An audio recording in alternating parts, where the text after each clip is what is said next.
Hey everyone, I'm Allison Morris. You're watching NBC News Now. Here's what's happening. It's just been catastrophic, and we look to be at least 2 weeks here to just start getting back to some sort of normalcy. It's going to take a lot longer to put this place back together. No power, no water, no gasoline, but plenty of heat. It could be a few weeks before things get any better in the southeast. So how are folks there coping for now? As we celebrate 30 years of Ukrainian independence, the partnership between our nations grows stronger, and it's going to even become stronger. First meeting with Ukraine at the White House, President Biden out with a humanitarian and military aid package for the country. How else the United States is offering its support. Plus, Texas's controversial new voting bill is on its way to Governor Greg Abbott's desk. How that bill makes it harder, even legally riskier, to cast a ballot.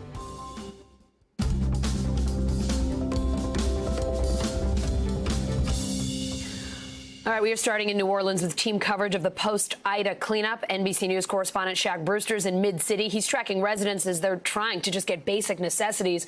NBC News correspondent Ellison Barber's in the French Quarter, where they're trying to get the power back on. No easy job today, that's for sure. All right, Ellison, I understand the heat index is over 100 degrees in New Orleans today, and the lights are back on in a small portion of the city, but most people still don't have power.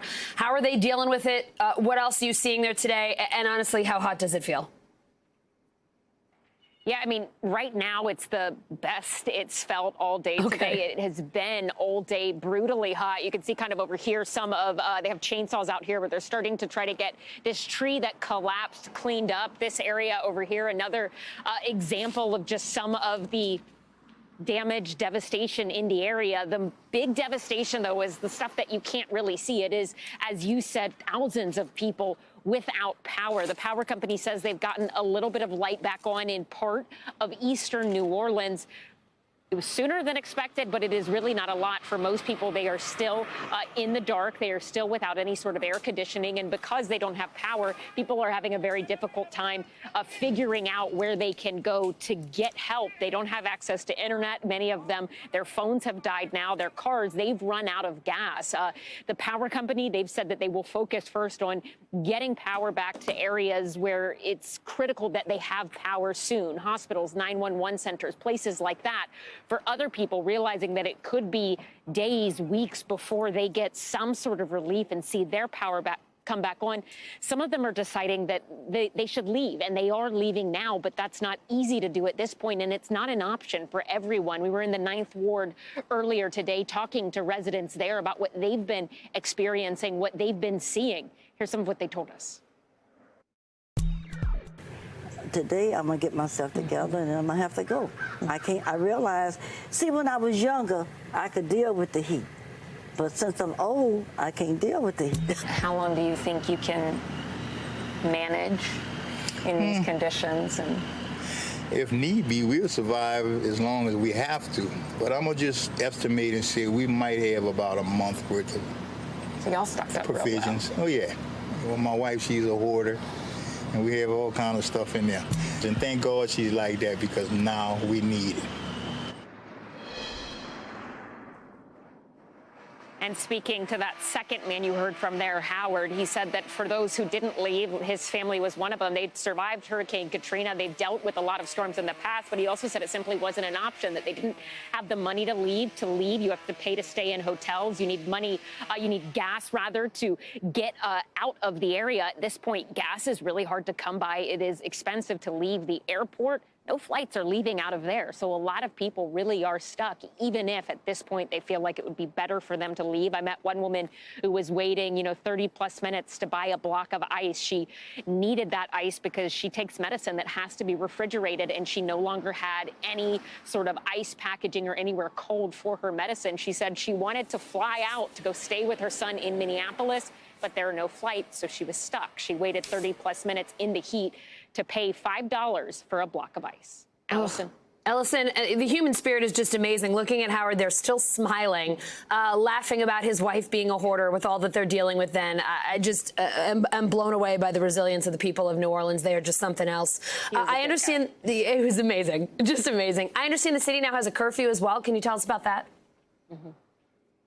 Yeah, so it's a nighttime curfew, and they've said that that is in part to prevent looting. The police chief here has said that they've made some arrests related to looting, but he didn't give a specific number at last update that we saw. I think he was asked about that, but didn't give a specific number. We have not seen anything like that take place. We've mostly met people like Howard and Betty, who you just heard from there, who are doing the best they can to get by and to help their neighbors in need. But that curfew is in place, and city officials say it's to prevent any sort of nefarious activity or something like looting in the evening hours. Sure makes a lot of sense.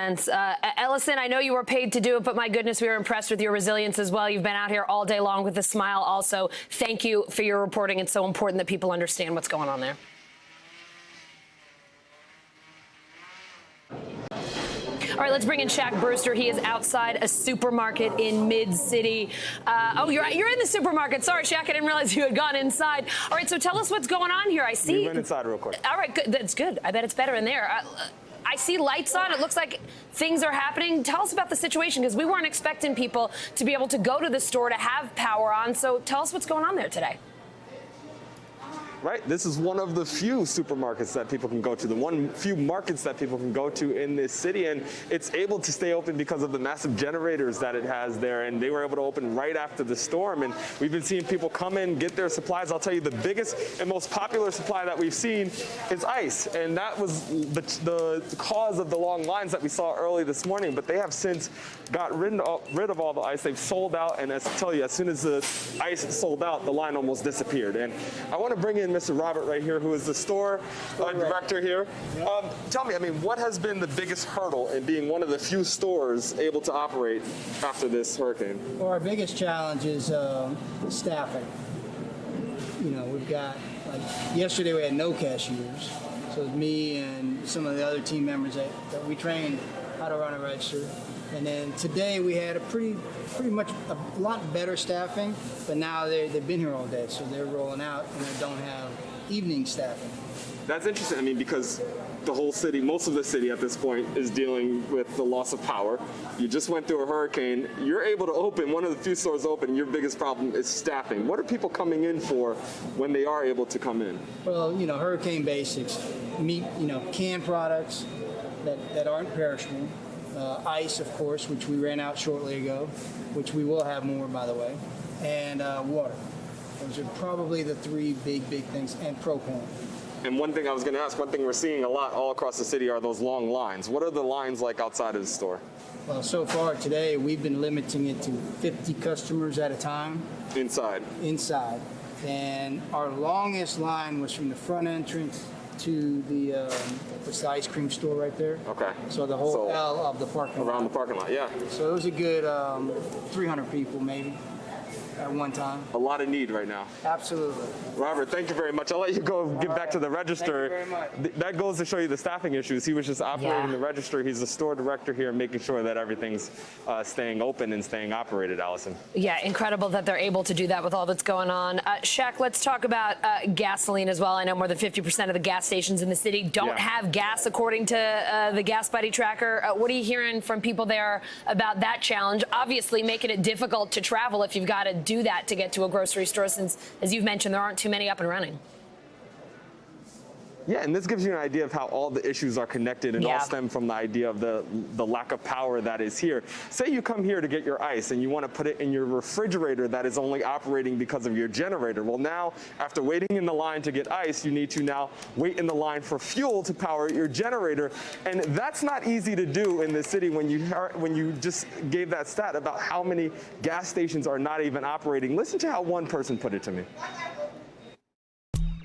You don't have, most people have to go to like Biloxi or Gulfport to go get gas, and that's just a strain financially, time-wise, everything. And then you use the gas you have in your automobile trying to find gas for the generator. Now you're out of gas for the vehicle, and you don't have nothing for the generator, so you lose both ways.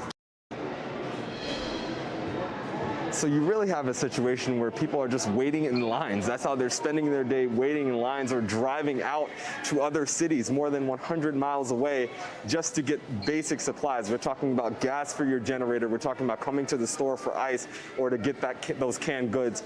All of these issues are could be solved essentially with the restoration of power. The problem is when you listen to city leaders, when you listen to those energy companies, it's still a ways away from some parts of the city from getting their power back. For some people, you're not talking about a matter of days.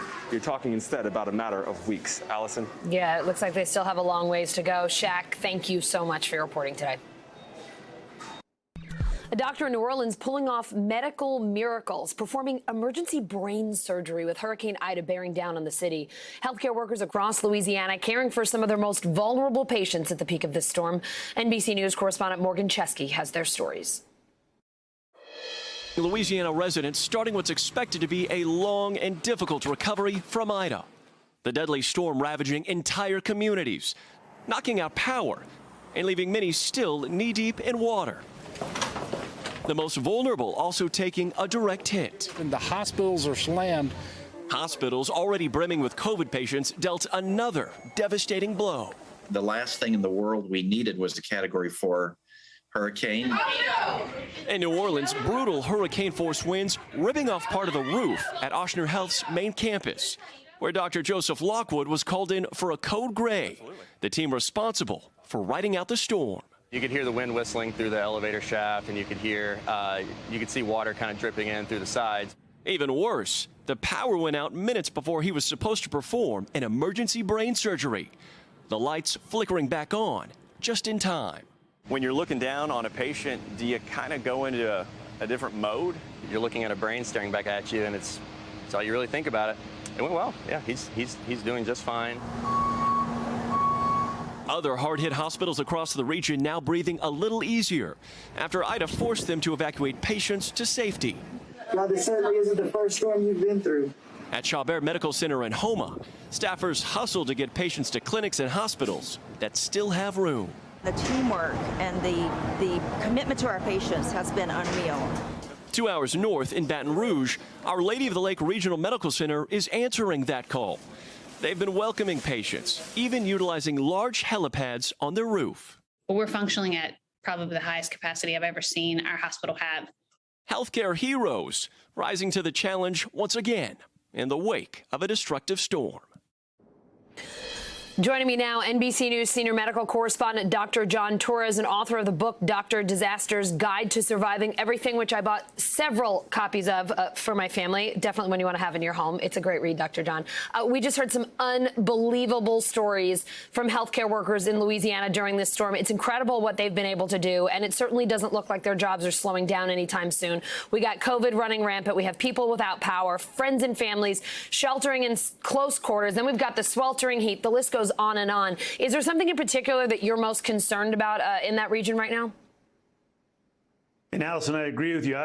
I'm always amazed by the resiliency of people that end up going through something like this, because you can see them finally coming together, banding together, and doing what it takes to get through this. And when it comes to a hurricane, we worry about the wind, we worry about the water, but after the hurricane, the things we're worrying about right now, number one, because COVID's out there, you can imagine the high heat you were talking about earlier. It's difficult to wear a mask when it's that hot, so people are going to start taking their masks off. On top of that, no electricity means there's not going to be air moving through some of those facilities they're in, and that can cause it to spread as well. Cramped spaces mean less social distancing. Community shelters are big places for spread, and so you have to be careful there. Multiple families might be housing together in certain family housings or units, and that can be a concern. And then if they don't have water, if they don't have food, or they're lacking that, especially if they're ill or elderly, then that can impact their immune system, which impacts their ability to fight off COVID. So that's the big concern right now because of what's happening with COVID. We have this hurricane on top of it and the recovery from the hurricane, and that could complicate things, Allison.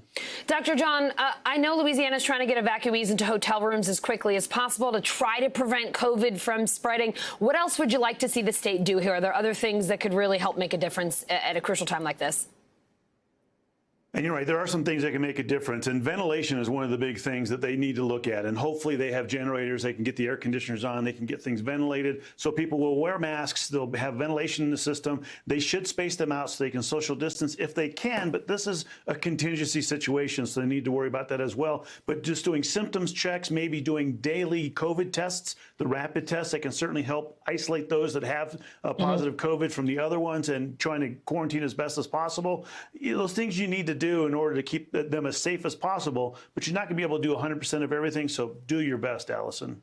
Dr. John, some cities are cut off from clean water, many of them under boil water advisories. We've been talking to people about the importance of hand washing, hygiene during COVID, and now that might not even be possible. What is your best medical advice for folks who are dealing with this, trying to keep their families as clean as possible, get them washed as much as possible, drink whatever fresh water they can? I mean, that is a scary thing to know that you're just not sure when you're going to have easily accessible clean water again. And you're right. Most of us don't even think about not having clean water. But when you don't have it, it's one of those things that occupies your whole day, trying to get that clean water for you and your family, because that's important. And obviously, dehydration is a big thing if you don't have that. Sanitation is a huge issue as well. But you have to remember that most of the injuries we see in the emergency room after a situation like this tend to be cleanup kind of injuries. It could be essentially, you're in the water, there's an electric line there, the power comes back on intermittently, and somebody gets electrocuted. They step on a nail, tree limbs fall on them. You have to be very, very careful. Heat illness is another big thing, so look out for the elderly. They can't handle the heat as well. And you had a woman earlier talking about how she can't handle it now, although she could when she was younger. And then the big caution, somebody was talking about having generators. Make sure if you have a gas generator, it's not inside your house, because carbon monoxide poisoning, unfortunately, we see deaths almost every disaster because of carbon monoxide poisoning. So no gas generators in your house. And even if it's outside, make sure it's not an area where the wind is blowing those fumes into the house through an open window, because that can cause a problem as well. Be as safe as you can, both you and your family. Time to look out for everybody else, Allison. Sure is. Dr. John, really great reminders there. Thank you so much. You bet. All right, let's go to NBC News Digital reporter Maya Eglin. She's got the latest headlines from NBCNews.com. Hey, Maya. Hey, Allison. We start in San Diego, where 5 servicemen are missing after a Navy helicopter crashed into the ocean. There were 6 people on board when it went down about 70 miles from the coast. Officials say 1 crew member was rescued. The Coast Guard and Navy are conducting search and rescue for the remaining 5. USA Gymnastics proposing a plan that could give up to $425 million to Larry Nassar's sexual abuse survivors. It's supported by many of the involved insurers, but the survivors still have to vote on the plan. Nassar, the former gymnastics team doctor, pleaded guilty to sexually abusing 10 minors in 2017 and to serving up to 175 years in prison. Tragedy at a bull riding event in Fresno, California. 22-year-old Amadeu Campos Silva from Brazil died after a bull stepped on his chest. A tribute on the Professional Bull Riders website says his spur got tangled in the bull rope when he got thrown off. Campos Silva was considered a rising star in the sport and made his U.S. debut in 2019. The World Health Organization is introducing a new hub in Berlin, which is meant to better prepare the world for future pandemics. The German government is investing $100 million to the facility after a disconnected global response to the COVID-19 pandemic. The hub aims to promote better information sharing and lead to better decision-making. Apple users in 8 states will be able to add their driver's license or ID card to their Apple Wallet. This new feature can be used at security and participating airports. Arizona and Georgia are the first states to adopt it, followed by Connecticut, Iowa, Kentucky, Maryland, Oklahoma, and Utah. This feature will roll out with a new software update later this fall. Allison, a new option for users. For real, Maya, thank you so much. President Biden meeting with the president of Ukraine for the first time today. The country entering its 7th year of war with Russia. President Zelensky originally supposed to meet with Biden on Monday. The White House pushing back that visit because of the U.S. exit from Afghanistan. NBCNews.com senior White House reporter Shannon Pettypiece joining me now. Shannon, our viewers will certainly remember Vladimir Zelensky's name from President Trump's first impeachment. He came to Washington today with concerns about Ukraine's sovereignty, the Nord Stream pipeline, a very strong interest in joining NATO. How did President Biden address those concerns in their first meeting? Right, and this is that White House meeting that several years ago the Ukrainian President Zelensky was trying to get from the Trump administration. And President Trump, in that phone call, Democrats alleged, was using that meeting as leverage to try and get Zelensky at the time to investigate Biden, then a presidential candidate. So obviously, this president found himself unwittingly at the center of the impeachment trial for another president, trying to change that dynamic, though, with this current president, and hoping that this meeting will send a signal to Russia that the U.S. has Ukraine's back, that if Russian aggression continues or accelerates, the U.S. will be there to defend Ukraine. And that was a message that we heard from the president today and from administration officials. Have a listen. The United States remains firmly committed to Ukraine's sovereignty and territorial integrity in the face of Russian aggression, and our support for Ukraine's Euro-Atlantic aspirations. And administration officials made the point that defending Ukraine is not just in the interest of helping Ukraine, but certainly in the interest of the United States as well, if it helps counter aggression from Russia. Shannon, let's talk about Afghanistan. The U.S. now out of the country for almost 2 days. What's the latest from the White House there? Well, the White House and administration officials say they are continuing to try and get those remaining Americans out of the country. They said there's maybe about 100 to 200 of them left in the country. They're communicating with them, working with the Taliban, trying to use whatever leverage they have with the Taliban to try and get those Americans out. Of course, it's not going to be an easy task at this point because there are no American personnel on the ground, and we don't have a functioning airport in Afghanistan yet. So something they continue to do, and longer term, the administration also says their focus in Afghanistan is on working or trying to determine what type of government the Taliban is going to form, whether or not that's going to be a government they can work with in any way, and of course monitoring any terror or counter-terror operations that they need to that could arise in the country. Shannon, the president going to Louisiana on Friday, I understand, to survey the damage from Hurricane Ida. What can you tell us about that trip? Yeah, there's certainly been concern that a presidential visit could be a disruption, but the White House and the president indicating that they feel it is necessary for him to go there to show a sign of support and to be in touch with governors and officials on the ground to find out what's needed from the people there and what the federal government can do to help. All right, Shannon Pettypiece at the White House. Thank you. These have been incredibly emotional and trying days, and indeed years. We are all conflicted with feelings of pain and anger, sorrow and sadness, combined with pride and resilience. There are no words that I or the Secretary or the President or anyone else will ever do to bring the dead back, but we can always honor them. A mix of emotions from top Pentagon leaders in their first remarks on the end of America's longest war. NBC News Pentagon correspondent Courtney Cubey joining me now from the Defense Department. Courtney, Generals Austin and Milley spoke on a deeply personal level today. What did they say to the veterans who are still trying to make sense of the U.S. withdrawal and the end of the war in Afghanistan? So, Allison, they had two main messages. One of them was your service matters, your time in Afghanistan matters, and your feelings about this, the end of this conflict and the way that it ended.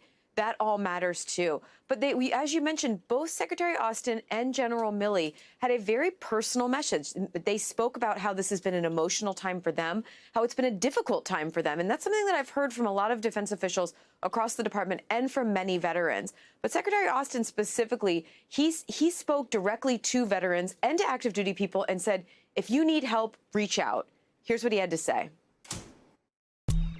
We have to provide ourselves the time and space to adequately deal with everything that our veterans have been through. People will process this differently, and for those who think they need help, please seek help. We're there for you. And as you heard me say a number of times before, mental health is health, period. And it's not just the end of the war that they're concerned about. It's the way that it ended. It's the fact that many of these veterans and some active duty have friends, people who they served alongside as interpreters and working with the military, who may not have gotten out of Afghanistan before the U.S. left, Allison. Courtney, General Milley said, in war, you do what you must, not necessarily what you want to do. How is the U.S. planning to work with the Taliban from here, specifically against ISIS-K? That's been the big question. You know, we saw this coordination on the ground in Kabul, and I've been asking that question all week. Will the U.S. continue to coordinate or communicate with the Taliban on a military-to-military level? At this point, there's a lot of skepticism that the Taliban that we have seen these past couple of weeks is fundamentally different than the brutal, oppressive Taliban that we've known for the last 20 years, that we have seen the way that they treat Afghan people, civilians, and military. So there's skepticism that this is a group that the U.S. will be able to work with. That being said, the reality is, even though there were two main missions that both the Taliban and the United States agreed on for these last couple of weeks, getting the U.S. out of that country and protecting against an attack from ISIS-K. The United States is out of Afghanistan, but they still have that same goal of defeating and protecting against ISIS-K. So it's not outside the realm of possible that there will be some communications with them on a military-to-military level, specifically dealing with ISIS-K. Both Secretary Austin and General Milley were asked about that. Specifically, would they continue to communicate and potentially coordinate with the Taliban? Here's what they had to say. We don't know what the future of the Taliban is, but I can tell you from personal experience that this is a ruthless group from the past. And whether or not they change remains to be seen. Going forward, Bob, I would not want to make any predictions. I would tell you that we're going to do everything that we can to make sure we remain focused on ISIS-K, understand that network, and at the time of our choosing in the future, hold them accountable for what they've done. And Secretary Austin mentioning ISIS-K there, without a U.S. military presence in Afghanistan, the ones who may have the best intelligence on ISIS-K going forward is the Taliban. The question is, will the United States communicate with them to potentially get information about their common adversary, Allison? Courtney, you have some exclusive new reporting on how the Taliban protected Americans from a potential terror attack. A senior congressional aide telling NBC News the Taliban was absolutely instrumental in potentially saving American lives. What happened?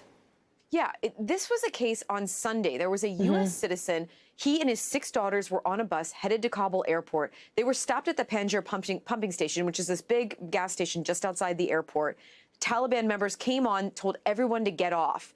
And they said that the reason that they were evacuating the bus is there was concern that it may have magnetic explosives attached and that there could be 2 suicide attackers on board. The man and the American and his kids, they all hid in a drainage ditch until the situation was all clear. It's not clear exactly whether there was a suicide attacker or not on the bus, but this is another one of the cases we heard from General McKenzie that the Taliban may have been actually thwarting attacks against Americans. Important to point out, though, this group was also stopping Afghans, at times beating them at these checkpoints. There were cases, though, that they may have helped Americans, Allison. All right, Courtney Kube, really amazing reporting there. Thank you so much. Thanks. A controversial voting rights bill headed to the Texas governor's desk. Governor Abbott saying he's looking forward to signing it. Jane Tim, NBCNews.com senior reporter, joining me now. Jane, the Texas Senate made just one change to the draft that the House passed last week. What was it? So we're fully up to speed now. Hey, Allison. So they stripped out an amendment that House lawmakers had inserted that was designed to make sure that honest mistakes, honest efforts to vote and to believe you were eligible to vote wouldn't turn into felony charges. Now, this comes back to the Crystal Mason case. She's a Tarrant County, Texas woman who tried to vote and cast a provisional ballot while on supervised release from federal prison. So she had a felony conviction that disenfranchised her, and she thought that she was eligible to vote again after leaving prison, but she was still on supervised release. Now, that provisional ballot that she signed said something to the effect of, you've been convicted of a felony, but she didn't read all the fine print. She cast her ballot. She thought she was doing everything on the up and up, and it turns out she was not, and she's been sentenced to years in prison for that. Now, House lawmakers believe that's not what the law was intended to be used at and wanted to clarify that. But Senate lawmakers disagreed and fought against it, stripping it out in the end and saying that essentially the intent didn't matter there. And they argued that Crystal Mason, this individual, maybe wasn't unintentional in her crime, and stripped it out. So that was the last minute change this week. That's an amendment that both Republicans and Democrats agreed on in the House, but Senate Republicans, not so much. Jane, we're all familiar now. Texas Democrats staging a high-profile walkout earlier this summer, trying the best they could to delay passage of this bill. Texas Rep. Trey Martinez-Fisher, who helped lead that walkout, said, "This thing's not over, but a lot of people sure think it is." What can happen from here? You know, the bill is over for now. We Yeah. do expect lawsuits will challenge this, at least challenging provisions of the law. We will see many a court fight about this, but once that's signed by the governor, it's going to be the law of the land for at least now. So that's where I think they're definitely going to keep fighting, but in court, it takes a lot longer than in the lawmaking. Yeah, it sure seems like, as you said, this bill may be done for now. Jane, Tim, thanks for reporting on this for us all throughout the process. It has certainly been a long one, and we appreciate you. Thanks, Allison. It is time for the bottom line, our daily look at what's going on in the business world and beyond. It's the first day of September, and the S&P 500 came in hot today, riding a 7-month winning streak. The market's mixed to end the day, though. The Dow down 48 points. It closed at 35,312, and that's more typically how things look in September. It is usually a bad month for the markets. Here to explain why, CNBC correspondent Contessa Brewer. So, Contessa, what is it about September historically? Well, it's usually the worst month of the year for stocks, Allison. I mean, even last year, here we were rebounding off that March sell-off and still experienced a 10% correction in September. Remember that? And then this year, you have the S&P 500 up 20% since the start of the year. We have not seen even a 5% correction. We have widespread Delta variant, and the Federal Reserve has a September meeting that will be closely watched to see if there's a change in the amount of financial support it has been injecting into the economy. So what we get here is a lot of market watchers bracing to see whether we'll get a correction this September for all those reasons. All right, let's see what happens in September. Maybe we can break the bad streak. We'll see. We got some disappointing jobs numbers out this morning. ADP private payrolls coming in well short of expectations for August.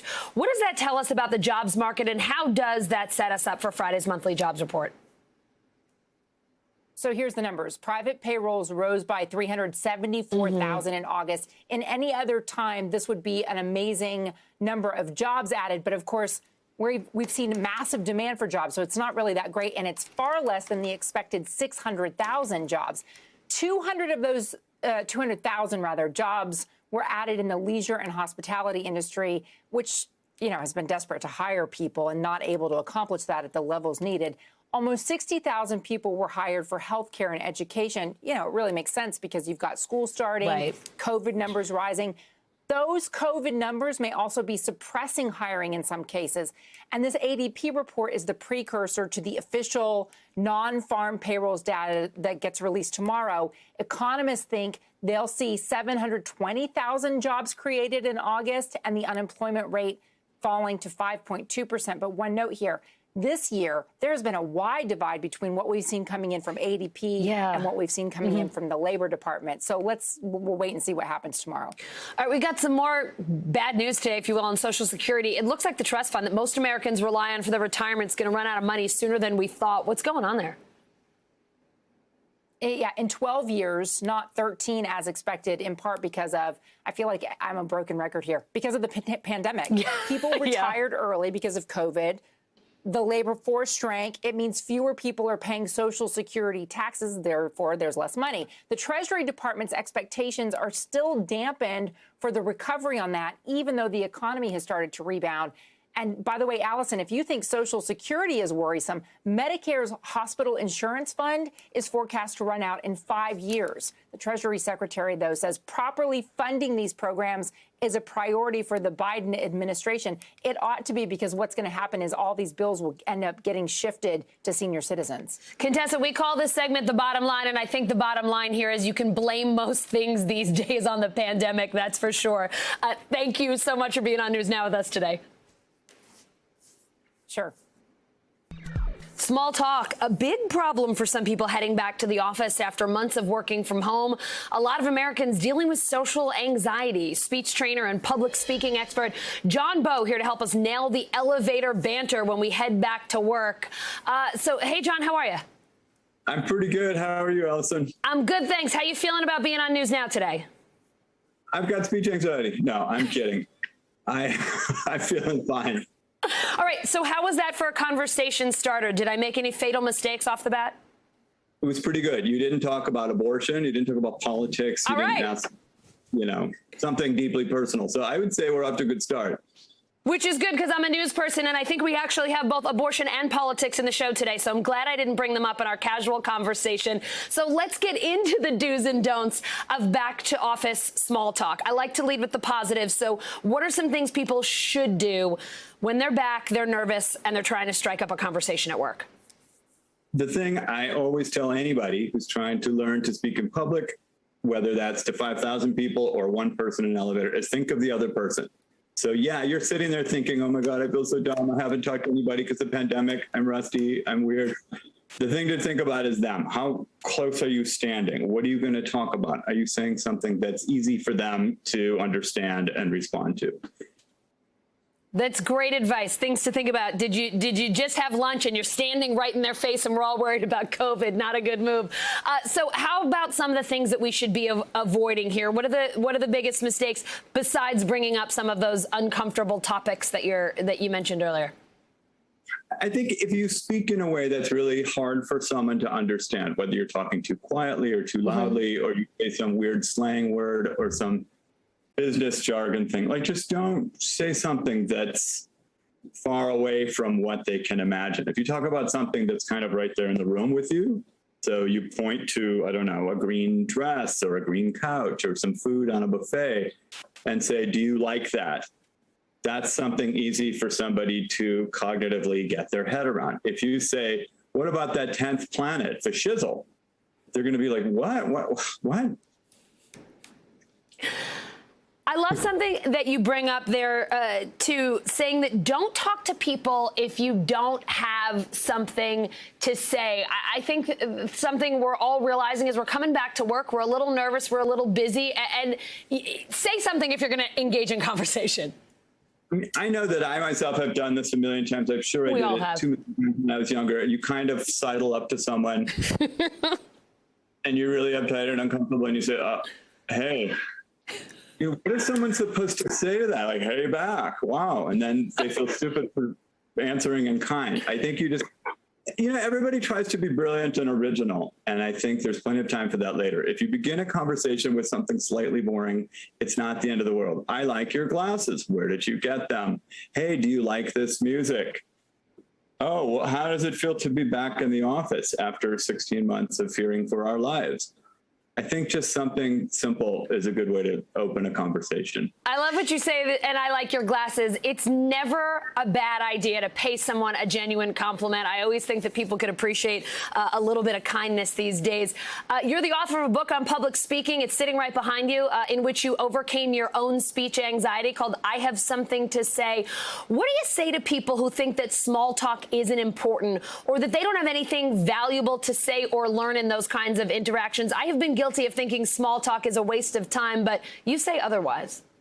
Okay, I learned all my stuff not from Dale Carnegie, but from Aristotle back in 335, whatever, BC.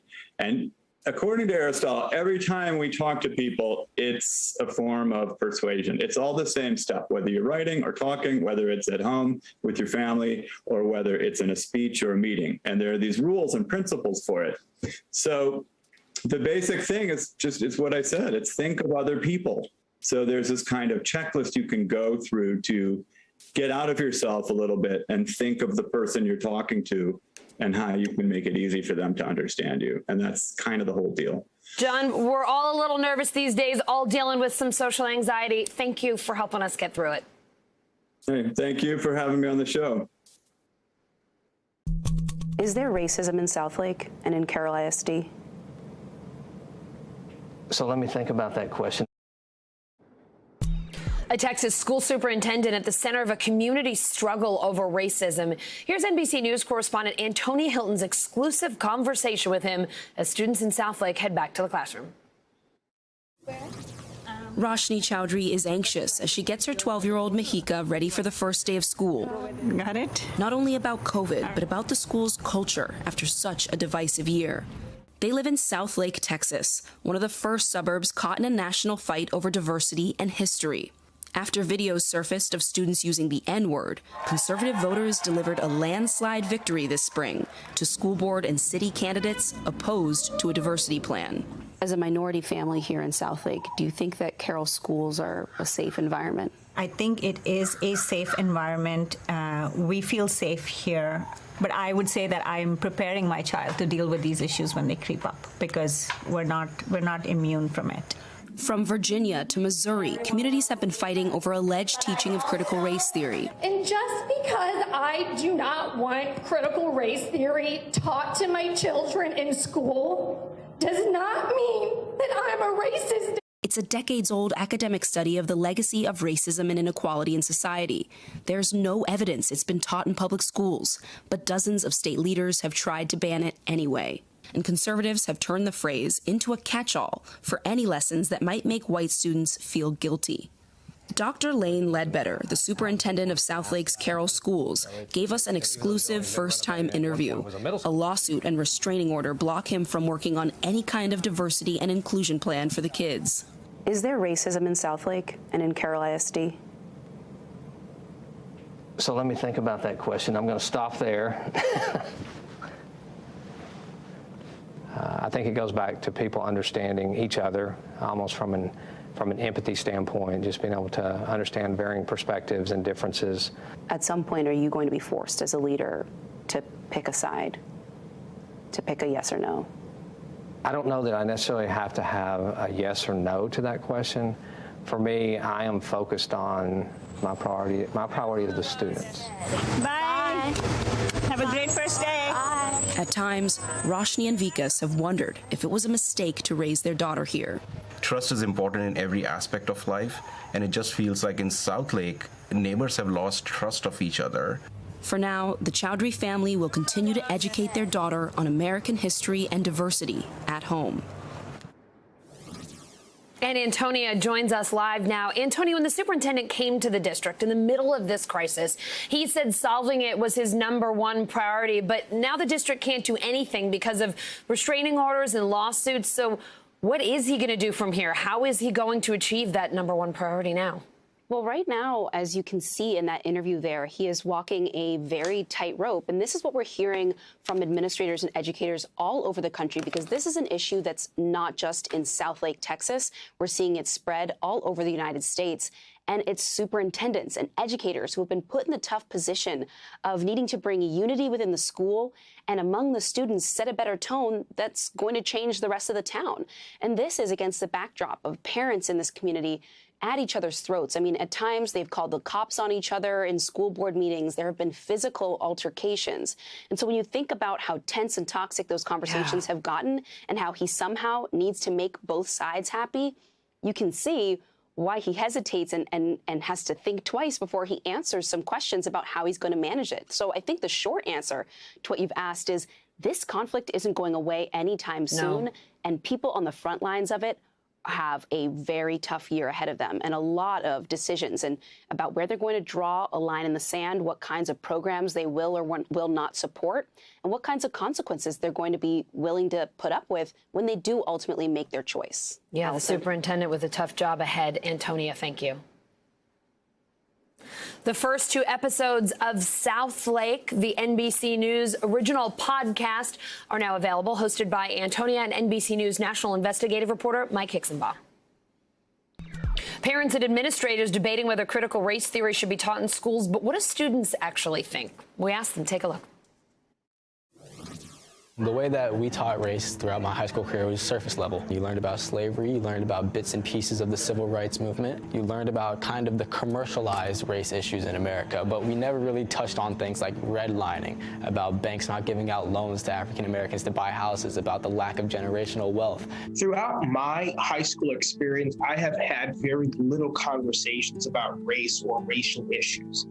In fact, it's something that teachers try to steer away from. A lot of it is just, hey, don't be racist, and not really elaborating on that. It's not like teaching anybody about white privilege. I am very, very passionate about getting multiracial education and inclusive education in schools. At one of the last board meetings, there were a bunch of people with signs that said no CRT. And so it's a little frustrating because it's hard to see some of that inclusive curriculum when people are inaccurately conflating it with critical race theory. It being like an online year last year, parents are much more aware now of like what their children are being taught because it's brought to their attention instead of just being in the classroom.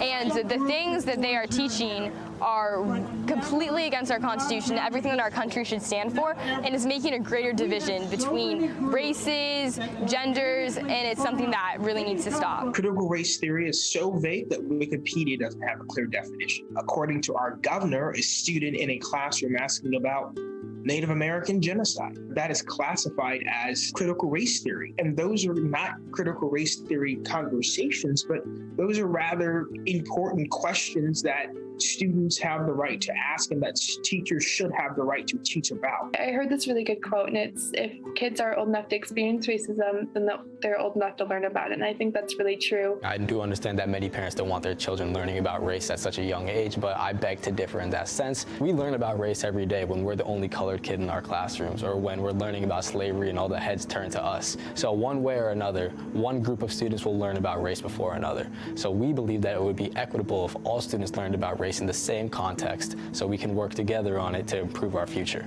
People do say that critical race theory is going to like divide us and could end all the progression we have already. The purpose of it isn't supposed to do that. It's supposed to bring us together, I think. You have to realize that this is a new generation of students that have access to technology, and oftentimes these things are already being taught and they are already being exposed to these things by venues like social media. I've learned more about racism and how it affects other people on social media in the past 2 years than I have in my entire lifetime. I'd much rather have a student ask a question relating to systemic racism in a classroom than hear it from somewhere else where there is a biased opinion. I'm white, both my parents are white.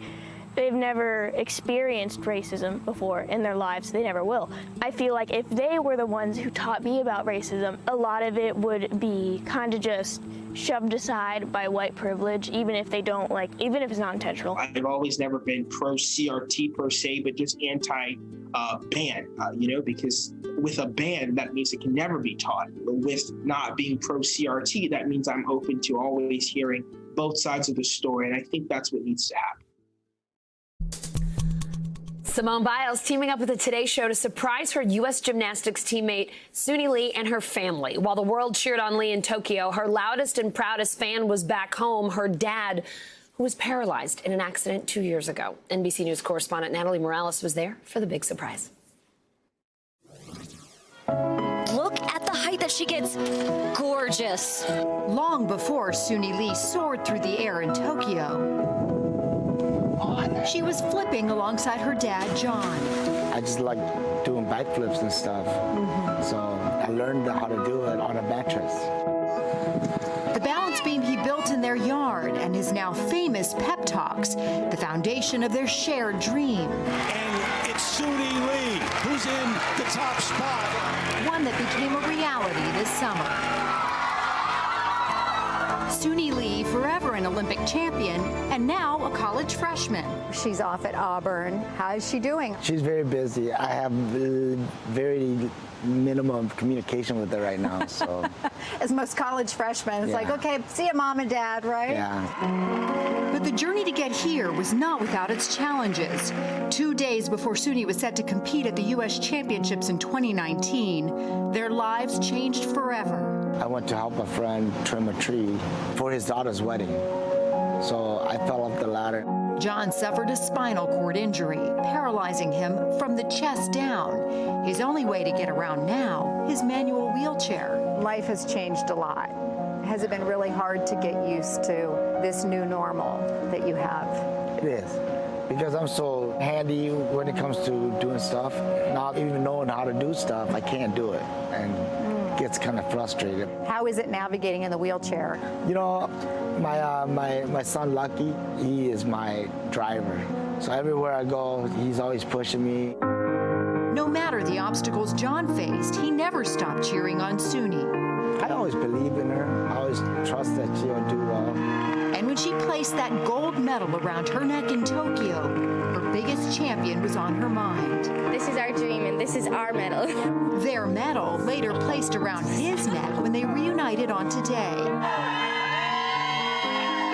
An unbreakable bond between dad and daughter that touched one of Suni's teammates who was with them on the plaza, Simone Biles.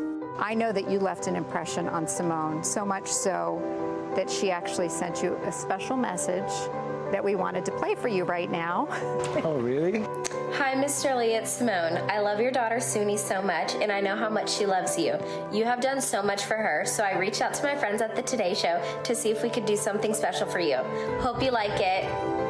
So Simone was so impressed by you, she asked for the Today Show's help in doing this special surprise for you. The folks at Quantum Rehab wanted to share a really special gift for you. Oh, wow. Of course, your family is here. Dean, you want to show him the special surprise from Quantum Rehab? Oh, my God. This is a souped-up electric chair. Now you don't need me to push it anymore. Is this Lucky?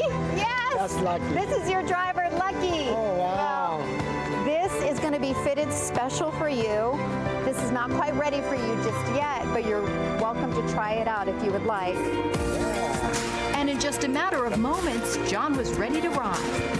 Oh my! Oh, that is awesome. His sons, too. Good job. What do you think this will mean for your family? It'll be a little different because now they don't have to keep pushing me around. A little sense of independence then. Yeah. John now grateful and eager to hit the road soon. Well, this is amazing. Thank you, guys. John, thank you. Thank you for giving us so much joy and so many thrills. We love your family, and this is the least we could do.